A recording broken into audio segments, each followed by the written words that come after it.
সকালে ঘুম থেকে উঠে ঝগড়া করার জন্য গলার ভিতর চুলকাচ্ছে।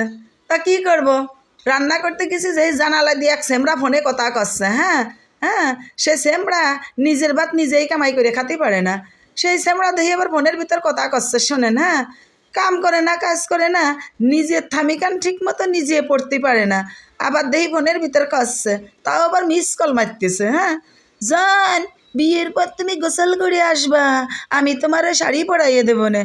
ওই সামরা, ওই শাড়ি কয় হাত তুই করতে পারবে না? আর এই যে প্রিয় ফকিন্নি বোনেরা, শোনো, যারা যারা বিয়ে পোষার জন্য স্বপ্ন দেখতেছো, হ্যাঁ, তাগেরে করছি, শোনো, এইসব সেমরাগের মন ভুলোনো কোথায় পাগল হবা না।